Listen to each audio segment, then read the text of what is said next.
I'm really excited about talking to you today with regards to how to get the best out of your staff. Now, I want to talk specifically about Generation Zs. So they're the youngest ones within our workplace, whether it be apprentices or in the office. Now, I need for you to know that what I've done is I've gone through some extensive research with regards to some internationally peer-reviewed journals. This information just isn't made up. And what I've done is I've compiled a whole bunch of information that is going to essentially give you some ideas and some structure with regards to where they see themselves, how they see the world, and potentially some strategies that you can put in place to ensure that we get the best out of them. So hold fire and enjoy, because it might be a little bit eye-opening for you. So what I'd like you to do right now is get a pen, get some paper on your device, and I want you to write down the question: how comfortable do you feel about leading different generations in your business? Okay. Now, this would be a great time to pause, because I want you to reflect on it, and I really want you to put some time and effort to think about what you do, how you do it. Great. So we've got a bit of a challenge going on here. And the challenge is that different generations have different needs and expectations, not only in their personal life, but in the work environment as well. So just for you, I just want you to know that what the generations are. Generation Z is from 1995 down to 2010. So these are the under 27s. Now, this is the main group that I want to talk about today. Well, I'll do later videos with regards to Gen Ys, the millennials, Gen Xs, that's me, and the baby boomers. Now, we have this thing called cognitive bias, which means that how we see the world, it's our lens. And essentially, we see the world through a little bit of nature and a lot of nurture. How we've been brought up in the environment, in our world. What I've got here is I've got this great little slide, and my cognitive bias would say that the guy on the left looks really cheeky. The guy doing the headstand is a risk taker. The one next to him looks like a pleaser. The guy lying on his back looks lazy. And the last guy with his hand on his cap just looks like he's lost the keys to the ute and he's got no idea about what to do next. Cognitive bias, how we're brought up. So when we think about Gen Zs, I want you to think about the biology, the emotions, and the experiences that these people have gone through for them to be who they are. Now, the caveat to all of this is please, please, please consider everybody as being unique. So their personality, who they are, is who they are. And we need to manage and lead people through that concept.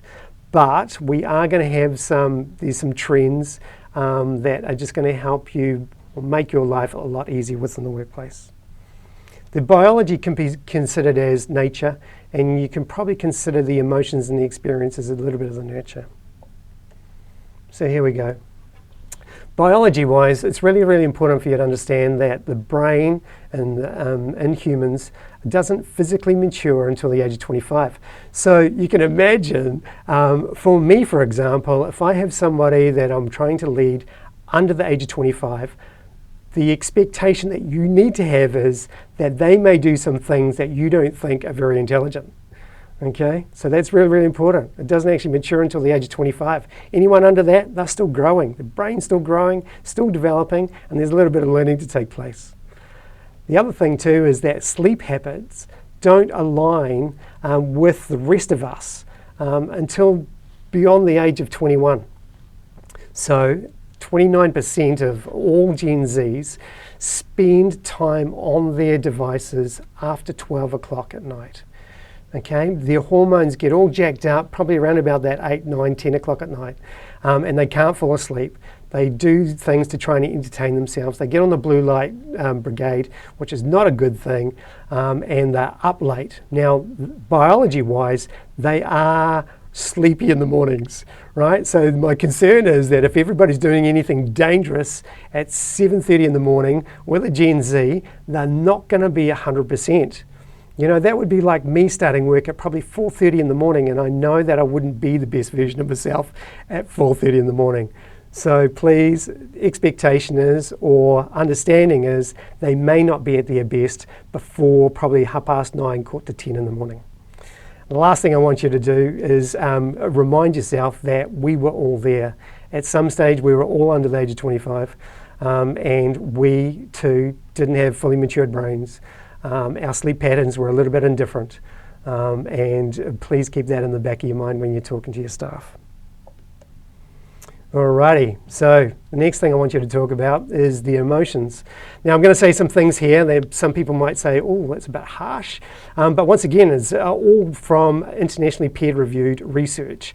And what I did do is I did a little bit of a cheat, and I only considered all the research beyond 2019, so it's very up to date. But please don't think I'm trying to put people in boxes. I'm just trying to give you a greater expectation as to how your Gen Zs see the world. Now, a lot of the research is showing that I'm going to put these into the first 3 points in this slide that I've got in front of you. Gen Zs have the poorest interpersonal relationships, they have the poorest emotional intelligence, and they are late maturers.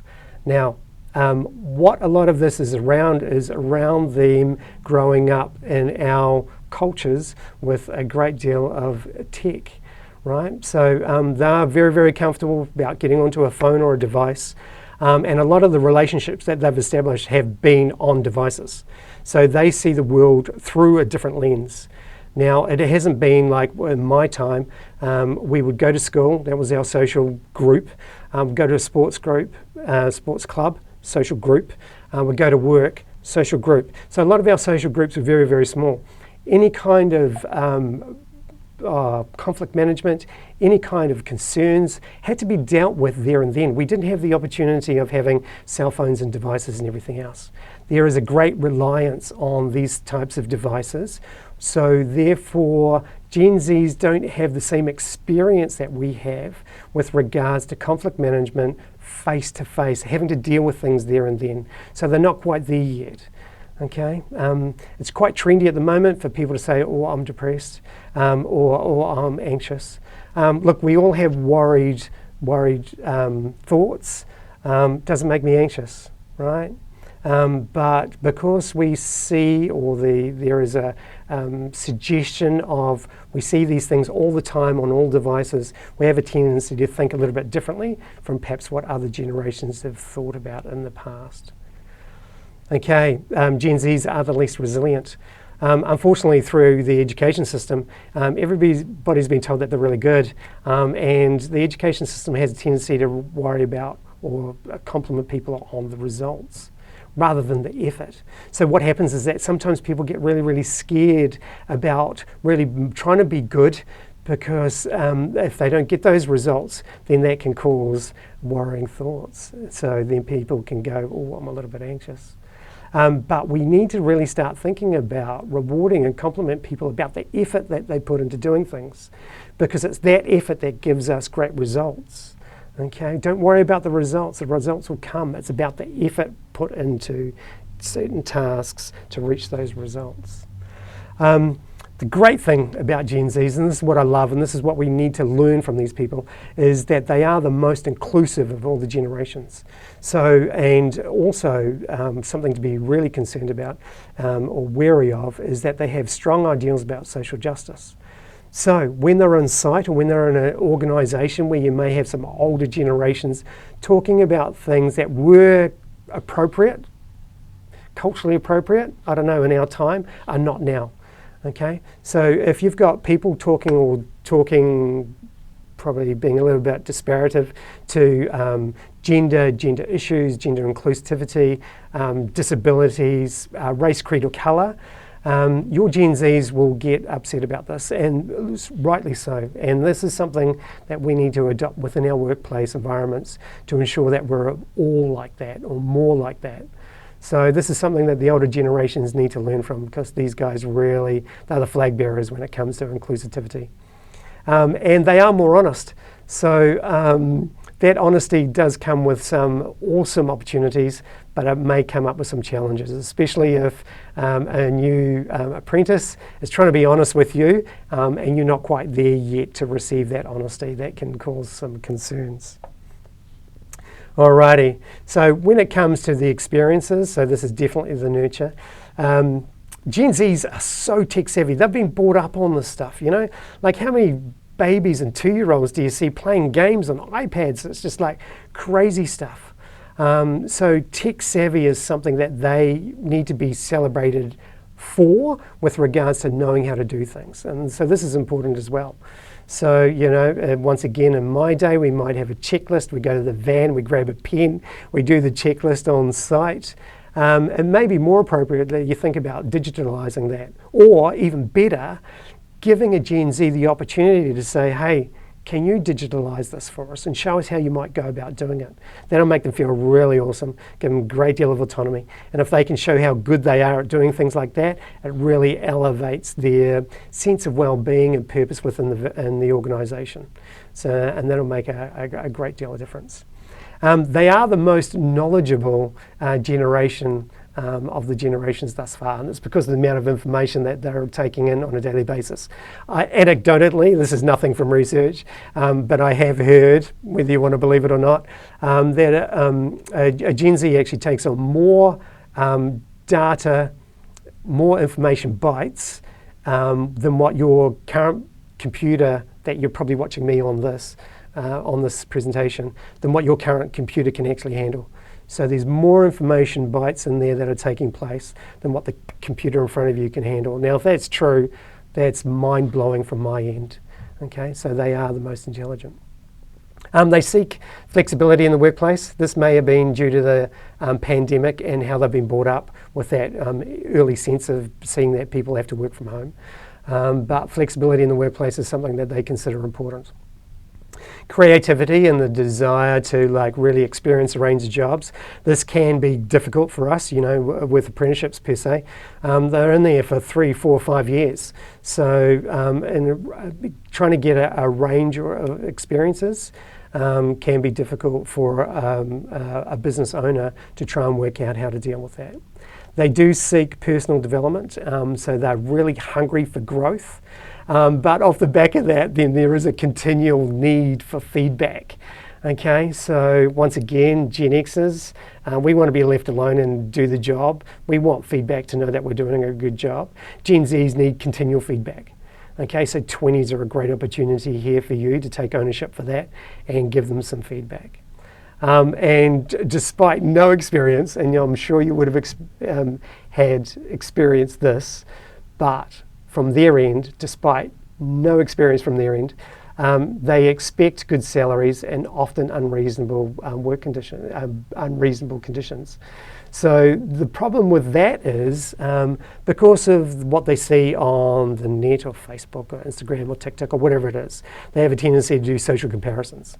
So if somebody's saying, hey, look what I've got, then that's what they think is normal and that's what they think they deserve, and then they'll bring that into the workplace. So there is a place that we have to let these people know with regards to what is considered a normal work expectation within your environment. So don't forget, it's your work environment, so you need to set those expectations with your staff and drive those forward, and that may be a little bit different from their expectations of what good looks like, so just be aware of that. And Gen Zs are the most demanding generation that we've had to date. Alrighty, so here we go. Here's some strategies of what to consider to get the best out of your Gen Zs and the best out of you as a leader. So here we go. First thing is they really enjoy non-repetitive, meaningful work. So I'll bring up the apprentice. Let's just say you've got a building apprentice, you want some nogs cut. So if you are doing that, it may be normal for a tradie or a craftsman to go, hey, get the apprentice to do it and cut a couple hundred nogs. Is that really repetitive, meaningful work? Gen Z is probably not going to say yes to that.